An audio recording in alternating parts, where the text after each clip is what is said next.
नमस्कार, मैं हूं दीपिका सिंह। नमस्कार, आपके साथ मैं हूं मोनिका सिंह और शुरुआत करते हैं बड़ी खबर से। इंडी गठबंधन की बैठक जारी है। बैठक में 14 दलों के नेता शामिल हुए हैं। वर्चुअल मीटिंग में नीतीश कुमार शामिल हुए हैं। शरद पवार और स्टेलिन भी इसमें शामिल बताए जा रहे हैं। देखिए, बड़ी बात तो ये है कि ममता ने इस बैठक से दूरी बना ली है। अब देखना ये होगा कि जो दल आपस में शामिल हैं उसमें क्या सहमति बन पाती है। सीट शेयरिंग के फॉर्मूले पर विचार विमर्श होगा। वर्चुअली बैठक है, हालांकि नीतीश कुमार, शरद पवार, स्टालिन इसमें शामिल होंगे, लेकिन ममता बनर्जी ने साफ तौर से इस बैठक से दूरी बनाई है। बिल्कुल, टीएमसी ने बैठक से किनारा कर लिया है, लेकिन इंडी गठबंधन की बैठक जारी है। 14 दल जो है उसके नेता शामिल हो रहे हैं, बैठक में हिस्सा ले रहे हैं। नीतीश कुमार वर्चुअली इस बैठक में शामिल हो रहे हैं। देखिए, समय कम है, काम ज़्यादा है और इसी के मद्देनज़र आपको बता दें कि लोकसभा चुनाव नज़दीक और इसी के साथ साथ इंडिया गठबंधन में सीटों के फॉर्मूले पर बातचीत होनी है। इसी के साथ साथ कोई रूठ ना जाए, इसका भी ख्याल रखना है। ममता बनर्जी पहले ही अपनी स्थिति को बहुत स्पष्ट कर चुकी हैं।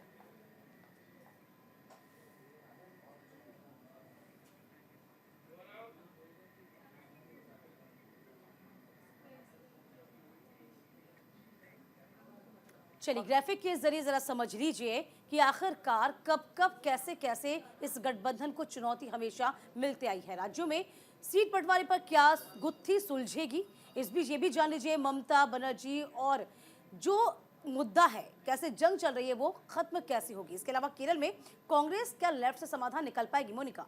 बिल्कुल, बिहार में कांग्रेस लेफ्ट की डिमांड का क्या होगा। दिल्ली पंजाब की बात करें तो आम आदमी पार्टी कांग्रेस में सामंजस्य कैसे बैठेगा। सीट बंटवारे का फॉर्मूला किस तरह निकल पाएगा। नेता साथ आए लेकिन कार्यकर्ताओं में तालमेल किस तरह से बैठाया जाएगा। और अगर हम मुद्दों की बात करें तो सनातन जैसे मुद्दों का क्या होगा गठबंधन पर असर। ये तमाम बड़े सवाल हैं जिनका जवाब होगा। इंडिया गठबंधन की तमाम चुनौती है और इसी को लेकर कोशिश की जाएगी कि सामंजस्य जो है वो बन पाए, आम सहमति जो है वो तैयार हो पाए, नेता जो है साथ आए। लेकिन जो कार्यकर्ता हैं उनका तालमेल अगर नहीं बैठाएंगे तो जो आने वाले चुनाव है उसमें पार कैसे पाएंगे। बिल्कुल, और ये तालमेल बहुत जरूरी भी हो जाता है। बैठक में आपको लगातार बता रहे हैं 14 दलों के नेता शामिल हो रहे हैं। वर्चुअली मीटिंग से नीतीश कुमार शामिल होंगे, शरद पवार, स्टालिन भी आपको बता दें ये शामिल किए जाएंगे। देखिए, अब आप समझ लीजिए जरा कि INDA गठबंधन की बैठक जो कि 23 जून को स्टार्ट हुई थी, 15 दल पटना की बैठक में तब शामिल हुए थे, पहली बैठक थी। इसके अलावा अब ये भी जान लीजिए आप किस तरीके से दूसरी बार जो बैठक हुई थी वो बेंगलुरु में हुई थी। गठबंधन की बैठक तब बेहद खास थी, जो कि 17 और 18 जुलाई 2030 को हुई थी, मोनिका। बिल्कुल, और 26 दल बेंगलुरु की इस बैठक में शामिल हुए थे, जो कि बैठक 17-18 जुलाई को हुई थी। 26 दल इस बैठक का हिस्सा बने थे। गठबंधन की बैठक हुई थी और मुंबई में गठबंधन की तीसरी बैठक की बात कर ले तो ये 31 अगस्त 1 सितंबर को रही है। अभी भी जो तस्वीर है वो साफ नहीं हुई है, सिर्फ कोशिश लगातार जारी है। और इसी कड़ी में 28 दल मुंबई की बैठक में शामिल हुए थे, जो कि 31 अगस्त से 1 सितंबर के बीच बैठक हुई थी। उसमें 28 दल मुंबई की बैठक में शामिल हुए थे। मुंबई के बाद गठबंधन में बैठक को लेकर जो है वो पसोपेश की स्थिति जो है अभी भी बनी हुई है। कुछ ज्यादा स्थिति साफ नहीं हो पाई है, सामंजस्य जो है वो अभी भी बन नहीं पाया है। बिल्कुल, देखिए, बड़ी बात यह है चूंकि दल बहुत सारे हैं और इन दलों को एक साथ लेना है, ये बड़ी चुनौती कहीं ना कहीं कही जा रही है। चलिए, दिल्ली से इस वक्त की बड़ी खबर आपको बता दें। इस वक्त की बड़ी खबर है अरविंद केजरीवाल को चौथा समन भेजा गया है। ईडी ने एक बार फिर से पूछताछ के लिए अरविंद केजरीवाल को बुलाया। 18 जनवरी को ईडी के सामने अब उन्हें पेश होना होगा। बिल्कुल, अरविंद केजरीवाल की मुश्किलें खत्म होती नजर नहीं आ रही है। ईडी ने एक बार फिर समन भेजा है। इससे पहले ये चौथा समन होगा अरविंद केजरीवाल को जो मिला है, उन्हें पेश होना होगा पूछताछ के लिए। 18 जनवरी को ईडी ने फिर से उन्हें बुलाया है। इससे पहले वो इग्नोर करते रहे हैं, लेकिन अरविंद केजरीवाल को इस दफा ईडी के सामने पेश होना होगा, नहीं तो नई चुनौतियां उनके सामने जो है वो निकल कर आ जाएंगी। बिल्कुल, देखिए, 3 जनवरी को उनको तीसरा समन पेश किया गया था। इससे पहले ही कयास लगाए जा रहे थे कि एक हफ्ते के भीतर ही ये चौथा समन जारी किया जाएगा। हालांकि अरविंद केजरीवाल से ईडी की उम्मीद यही है कि सहयोग करें जांच में, लेकिन अरविंद केजरीवाल लगातार इन तमाम समर को जो समन हो रहे हैं इनको इग्नोर कर रहे हैं। इसका खामियाजा कई आने वाले दिनों में अरविंद केजरीवाल को न भुगतना पड़े। बिल्कुल, शराब नीति का ये पूरा मामला है जिसमें उन्हें समन मिला है, पूछताछ के लिए उन्हें बुलाया गया है। चौथी बार ईडी की तरफ से बुलावा भेजा गया है। अब तक अवॉइड करते आए हैं, लेकिन अब 18 जनवरी को एक बार फिर से ईडी के सामने पेश होना होगा। ये उन्हें समन जो है जारी हुआ है। ये अहम खबर हम आपको दिल्ली से इस वक्त बता रहे हैं। शराब नीति का ये पूरा मामला है जिसमें अरविंद केजरीवाल मुश्किलों में घिरते हुए नजर आ रहे हैं। उनकी मुश्किलें कम नहीं हो रही हैं। अराजकता फैलाने का काम, भ्रष्टाचार को बढ़ाने का काम अरविंद केजरीवाल जी और इनके राजनीतिक दल ने किया है। और जब जांच होती है तो जांच से भागने का काम करते हैं। ऐसा कोई बचा नहीं जिसको अरविंद केजरीवाल की पार्टी ने ठगा नहीं। अब सवाल ये खड़ा होता है कि जांच से क्यों भाग रहे हैं? ऐसा क्या है जिसका डर अरविंद केजरीवाल जी को सता रहा है? ऐसा क्या है कि वो जनता के सामने आकर जवाब नहीं दे पा रहे? कल तक उनको लगता था बाकी जेल जाएंगे, अरविंद केजरीवाल बच जाएंगे। शायद थोड़े दिन और भागना चाहते हैं, लेकिन कानून के हाथ बहुत लंबे होते हैं।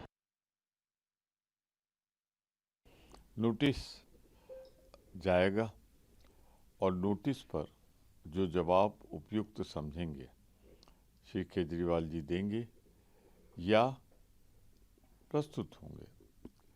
ये निर्णय आम आदमी पार्टी को, केजरीवाल जी को लेना है। इस पर दूसरे कोई प्रतिक्रिया क्या कर सकता है?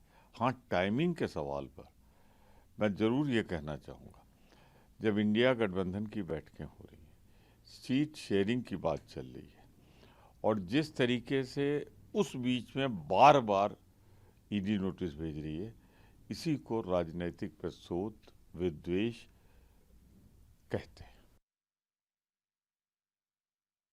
इस देश की विभिन्न कचहरियों में, चाहे ट्रायल कोर्ट हो, चाहे हाई कोर्ट हो, चाहे honourable supreme court of India हो, इन सब ने पाया है कि शराब घोटाले में प्राइमा फेसी एविडेंस एस्टैब्लिश हो गई है आम आदमी पार्टी के लीडर्स के खिलाफ। और इसीलिए अनिवार्य हो गया है कि जांच एजेंसियां अपना काम करें और शराब घोटाले की जांच अच्छे से करें। बहुत शर्मनाक बात है कि आदरणीय मुख्यमंत्री अरविंद केजरीवाल जी जांच से भाग रहे हैं। आपको याद है खड़गे जी भी गए थे, ईडी में बुलाया गया था, सोनिया जी भी गई थी, राहुल जी भी गए थे। तो आपको जाना चाहिए। और अगर इनको कोई संदेह है और चीज़ों का तो उस समय देखेंगे। देखिए, मेरी जहाँ तक सोच है वहाँ तक ये है कि आप तहकीकात करें, आप बातचीत करें, वो ठीक है। लेकिन जो इन लोगों का भय है कि हमको अरेस्ट कर लेंगे, मुझे लगता है वो नहीं करना चाहिए सरकार को। आपको लगता है आगे चल के कि आपके पास केजरीवाल के खिलाफ सबूत हैं, आप उनके खिलाफ केस करना चाहते हैं, वो अलग बात है। लेकिन किसी चुने हुए मुख्यमंत्री के साथ उस तरीके का व्यवहार करना मेरे हिसाब से तो अनुचित होगा। लेकिन आपको कम से कम जाना तो चाहिए, अपनी बात कहिए और उसके बाद देखते हैं ईडी क्या करेगा। देखिए, अरविंद केजरीवाल ने जो आज रिएक्ट किया है अफसोसजनक है। हर बार जांच से भागने का रास्ता ढूंढते हैं। अब जैसे ही चौथा सम्मन आया है तो उन्होंने कहा है कि मैं तो गोवा के ट्रिप पर हूँ। मतलब आप राजनीतिक पर्यटन करेंगे लेकिन जांच से भागेंगे क्योंकि आपने चोरी की है। आपका जवाब देने से डर लगता है। आपने शराब नीति में घोटाला किया है। कब तक भागेंगे? आप हर बार बहाना बनाते हैं। अरे आप मुख्यमंत्री, आपने संविधान की शपथ ली है, खड़े होकर कानून की शपथ ली है कि मैं कानून के नियमों का पालन करूंगा। जांच एजेंसी आपको सम्मन दे रही है, अगर आप ईमानदार हैं तो जाके बात कीजिए, अपने साक्ष्य रखिए। लेकिन क्योंकि आपको भी मालूम है आपने चोरी की है और जांच से बचना चाहते हैं, इसलिए इस बार वो गोवा का भ्रमण कर रहे हैं। देखिए, अरविंद केजरीवाल ने जो आज रिएक्ट किया है अफसोसजनक है। हर बार जांच से भागने का रास्ता ढूंढते हैं। अब जैसे ही चौथा सम्मन आया है तो उन्होंने कहा है कि मैं तो गोवा के ट्रिप पर हूँ। मतलब आप राजनीतिक पर्यटन करेंगे लेकिन जांच से भागेंगे क्योंकि आपने चोरी की है। आपका जवाब देने से डर लगता है। आपने शराब नीति में घोटाला किया है। कब तक भागेंगे? आप हर बार बहाना बनाते हैं। अरे आप मुख्यमंत्री, आपने संविधान की शपथ ली है, खड़े होकर कानून की शपथ ली है कि मैं कानून के नियमों का पालन करूंगा। जांच एजेंसी आपको सम्मन दे रही है, अगर आप ईमानदार हैं तो जाके बात कीजिए, अपने साक्ष्य रखिए। लेकिन क्योंकि आपको भी मालूम है आपने चोरी की है और जांच से बचना चाहते हैं, इसलिए इस बार वो गोवा का भ्रमण कर रहे हैं। और रामलला की प्राण प्रतिष्ठा के पावन अवसर पर उत्तर प्रदेश के संस्कृति विभाग ने अयोध्या में राम कथा का आयोजन किया है, जिसकी शुरुआत चिन्मयानंद महाराज कर रहे हैं। उनसे खास बातचीत की हमारी सहयोगी गीतू चौहान ने। जैसे जैसे 22 जनवरी नज़दीक आती जा रही है, प्रभु राम लला की प्राण प्रतिष्ठा का वक्त नज़दीक आ रहा है, वैसे ही लोग भक्तिमय माहौल में रमते जा रहे हैं। भगवान राम में होती हुई अयोध्या नगरी देश विदेश चारों तरफ हम देख सकते हैं। वहीं उत्तर प्रदेश के संस्कृति विभाग के द्वारा राम कथा का आयोजन किया जा रहा है और चिन्मयानंद महाराज जी इस कथा को कर रहे हैं। पहली बार ऐसा हुआ है कि उत्तर प्रदेश सरकार की तरफ से कोई कथा आयोजित की जा रही है। हमारे साथ चिन्मयानंद जी हैं, उनसे बात करते हैं। चिन्मयानंद जी, आपको कैसा लग रहा है पहली बार, क्योंकि ये कथा आयोजित हो रही है सरकार की तरफ से, उत्तर प्रदेश सरकार इसका आयोजन कर रही है, तो ऐसे में क्योंकि राम मंदिर बन रहा है, प्राण प्रतिष्ठा होने वाली है, कैसा अनुभव आप कर रहे हैं? पहले तो मैं उत्तर प्रदेश सरकार को इस बात के लिए धन्यवाद देता हूं कि उन्होंने बहुत सारे शास्त्र के नियमों का पालन करते हुए इस प्राण प्रतिष्ठा महोत्सव का शुभारंभ किया है। भगवान विराजित होते हैं तो हम सब के आश्रमों में भी कई बार ऐसा हुआ है कि हरिनाम संकीर्तन होता है, राम नाम की चर्चा होती है, भजन होते हैं, मंत्रोच्चार होते हैं। तो उन सारे नियमों का पालन करते हुए उत्तर प्रदेश सरकार ने राम कथा से इस महोत्सव का शुभारंभ किया और इसमें मैं बड़भागी हूँ कि ये सेवा का अवसर भगवान राम ने मुझे प्रदान किया और बहुत खुशी हो रही, क्योंकि अयोध्या में मैं उस काल में भी था जब यहाँ कार सेवा हो रही थी। बहुत सारे राम भक्तों के ऊपर बहुत सारी विपत्तियाँ भी आईं, उस काल को भी मैंने देखा था और आज इस अयोध्या का भी मैं दर्शन कर पा रहा हूँ जो दुल्हन की तरह सजी हुई है और जन जन में एक बड़ी ही खुशी की लहर दौड़ रही है और बड़ी बेसब्री से इंतज़ार है कि भगवान राम कितनी जल्दी हो सके अपने उस नए परिसर में, नए भवन में, नए मंदिर में विराजित हो जाएं। जी महाराज जी, आपने अपना बचपन का समय भी अयोध्या में ही बिताया है, तो उस वक्त आपको किस तरह के भाव आते थे कि आपको लगता था कि जो भगवान रामलला का मंदिर है वो कभी बन पाएगा? मैं सच बताऊं तो जब पहली बार मैंने जन्मभूमि पर दर्शन किया और भगवान टेंट में बैठे थे, उस वक्त मैं बहुत रोया, मेरे आँख में अश्रु आ गए। और मेरी तरह यहाँ बहुत सारे संत लोग जो अपने अपने आश्रमों में रह कर के भजन करते थे, साधना करते थे, उन सभी के मन में बहुत दुख था। और मुझे लगता है कि बहुत सारे संत यहाँ जो लोकल अयोध्या में रहते थे वो जल्दी भगवान के दर्शन के लिए नहीं जाते थे, क्योंकि उनको ऐसी परिस्थिति में देख कर के बड़ी तकलीफ़ होती थी। और पूरी अयोध्या का यदि मैं वर्णन करूं तो उस वक्त पूरी की पूरी अयोध्या मायूस उदास से दिखाई देती थी, बहुत दुख होता था और सोच भी नहीं सकते थे कि कभी ऐसी घड़ी आएगी कि जब हम लोग भगवान राम को इस तरह से मुस्कुराते हुए अपने भवन में जाते हुए देखेंगे। आप देखिए, पूरी अयोध्या तो है ही है, बड़े बड़े महापुरुष लोग जो हिमालय में रहते थे, जो बद्रीनाथ की तरफ रहते थे, जो गुफाओं में रहते थे, धीरे धीरे वो सारे महापुरुष लोग अयोध्या की ओर प्रस्थान कर रहे हैं। नर नारी पशु पक्षी, पूरी की पूरी प्रकृति इस वक्त आनंदित है, प्रसन्न है। ये वैसा ही वातावरण बन रहा है जब भगवान राम त्रेता युग में प्रकट हुए थे। योग लगन ग्रह बार तिथि सकल भय अनुकूल, ये वो घड़ी आ रही है। बिल्कुल, तो अपने धर्म का पूरी तरह से पालन करें और यही संदेश है जो भगवान राम भी दे रहे हैं। कैमरा पर्सन अरब के साथ अयोध्या से मैं Geetu Chauhan, team news India के लिए। चलिए, प्राण प्रतिष्ठा की तमाम तैयारियां इस वक्त की जा रही हैं। जरा समझ लीजिए आप कि अयोध्या में अतिथियों को उपहार क्या मिलेगा। 11,000 वीआईपी मेहमानों के स्वागत की जोर शोर से तैयारियां चल रही हैं, जहां पीएम मोदी को भी इसमें आने का न्योता तो मिल ही चुका है। देखिए, वो तमाम खास तस्वीरें भी यहाँ पर दिखाई जाएगी। तो आपको बता रहे हैं 15 फीट ऊंची राम मंदिर की तस्वीर की जाएगी उनको भेंट। ये तमाम जो अतिथि आएंगे उनको ये तोहफा, ये उपहार स्वरूप मोनिका दिया जाएगा। खास मोतीचूर के लड्डू का मेहमानों को उपहार, शुद्ध देसी घी में बनाए जा रहे हैं लड्डू। और मोतीचूर के लड्डू, इनकी खासियत की बात करें तो ये 6 महीने तक खराब नहीं होंगे। दीपिका, शुद्ध देसी घी में बनाए जा रहे हैं मोतीचूर के लड्डू, जो कि अतिथियों को उपहार स्वरूप दिए जाएंगे और 6 महीने तक ये खराब नहीं होंगे। रामलला को चांदी की थाल में भोग लगाया जाएगा। भगवान को 44 क्विंटल लड्डू का भोग लगाया जाएगा। बिल्कुल, और यही जो लड्डू होंगे मोनिका, यूं कहें कि चांदी की थाल में जिनको परोसा जाएगा, जिनका भोग लगेगा, यही प्रसाद के रूप में वितरित भी लोगों को किया जाएगा। देखिए, वो दिन भी बहुत खास होगा, क्योंकि आपको लगातार बता रहे हैं मोनिका, लगातार न्यूज़ इंडिया यूं कहें कि पल पल की अपडेट भी देता है, हर एक अपडेट दे रहा है किस तरीके से तैयारियां चल रही हैं, और यूं कहें कि अलग अलग राज्यों से, अलग अलग जगहों से लोग खुशी से उपहार स्वरूप अयोध्या में अपनी भेंट को पहुंचा रहे हैं। बिल्कुल, लोग कंट्रीब्यूट कर रहे हैं अलग अलग तरह से, और यहाँ पर 44 क्विंटल लड्डू तैयार किए जाएंगे, प्रसाद स्वरूप दिए जाएंगे। 11,000 वीआईपी मेहमानों के स्वागत की तैयारियां हो रही हैं लखनऊ में भगवान श्री राम के द्वार, भगवान श्री राम के घर। 22 जनवरी को प्राण प्रतिष्ठा होनी, और उसी के मद्देनजर ये तमाम तैयारियां जो है वो की जा रही हैं। चाहे प्रशासन की बात करें या फिर मंदिर प्रशासन की बात करें, लोग भी पूरे देश से अपने अपने स्तर पर, अपने अपने तरीके से तैयारियां कर रहे हैं।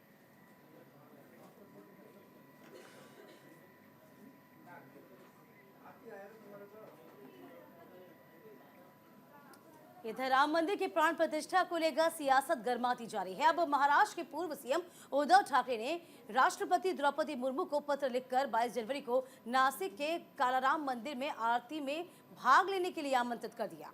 साथ ही उन्होंने राम मंदिर के निर्माण को लेकर कहा कि ये मेरे पिता का भी सपना था, लेकिन शंकराचार्य से मंत्रणा करनी चाहिए थी। देखिए, लगातार सियासत अब शुरू हो गई है। आपको याद होगा कुछ वक्त पहले, यूं कहे 2 दिन पहले ही कांग्रेस को यहां पर निमंत्रण दिया गया था। कांग्रेस ने साफ तौर पर प्रेस कॉन्फ्रेंस के जरिए कहा कि इस न्योते को वह स्वीकारते नहीं हैं। हम राम मंदिर तो जाएंगे, लेकिन 22 तारीख के बाद जाएंगे, क्योंकि आरएसएस और बीजेपी का प्रोपेगेंडा है। ये एक राजनीतिक परियोजना है जिसकी तैयारी बीजेपी कर रही है। इस बीच देखिए, अब उद्धव ठाकरे ने भी राष्ट्रपति द्रौपदी मुर्मू को खत लिखा और पत्र के जरिए कालाराम मंदिर में आरती आने के लिए आमंत्रित किया है। राम लल्ला या सीतामाई की प्राण प्रतिष्ठा नहीं, हमारे देश की अस्मिता की प्राण प्रतिष्ठा होने जा रही है। और जैसे सोमनाथ मंदिर के बारे में हमने सब सुना है, पढ़ा है और गूगल पर भी है, उस वक्त के तत्कालीन राष्ट्रपति महोदय डॉक्टर राजेंद्र प्रसाद जी के तरफ कमलोर से उसकी प्राण प्रतिष्ठा की गई थी। हम तो चाहते थे या चाहते हैं आज भी वैसे ही वहाँ अयोध्या में राम मंदिर का लोकार्पण राष्ट्रपति जी के कर कमलों द्वारा होना चाहिए। लेकिन वो अलग बात है, राजनीति में मैं नहीं जाना चाहता हूँ, क्योंकि एक पवित्र क्षण है। हम तो दिल से महामहिम राष्ट्रपति महोदया को आमंत्रित करने कर रहे आपके माध्यम से एक आमंत्रण दे रहे, और हमारे सांसद हैं और जो भी मतलब सांसद है, नेता है, वो वहाँ जाकर उनको ठीक से आमंत्रित भी करेंगे। राम और अयोध्या में राम मंदिर प्राण प्रतिष्ठा समारोह के निमंत्रण पर राजस्थान के पूर्व मुख्यमंत्री अशोक गहलोत का भी बयान सामने आया है। उनका कहना है कि राम मंदिर सबकी आस्था का केंद्र है।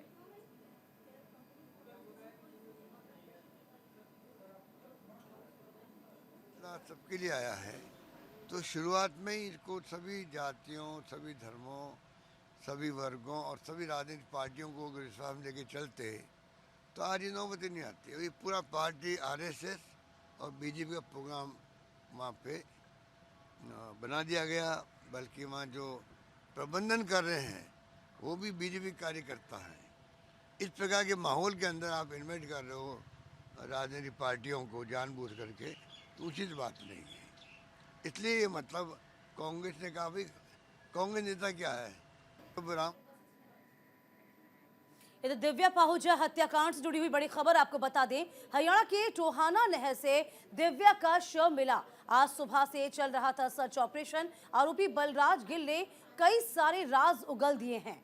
और मामले की जांच में फिलहाल पुलिस जुट गई है। हरियाणा के टोहाना नहर से दिव्या का शव मिला है। हरियाणा पुलिस को बड़ी कामयाबी हाथ लगी है। जानकारी के मुताबिक मॉडल दिव्या पाहुजा का शव मिल गया है। सूत्रों के मुताबिक एनडीआरएफ और गुरुग्राम क्राइम ब्रांच की टीम ने दिव्या पाहुजा का शव टोहाना नहर से बरामद किया है। बिल्कुल 27 साल की पूर्व मॉडल दिव्या पाहुजा की पिछले हफ्ते एक होटल के कमरे में गोली मारकर हत्या कर दी गई थी। इस सिलसिले में 4 लोगों को गिरफ्तार किया गया था और तभी से दिव्या के शव को तलाशा जा रहा था और आज सुबह पुलिस को बड़ी कामयाबी हासिल हुई।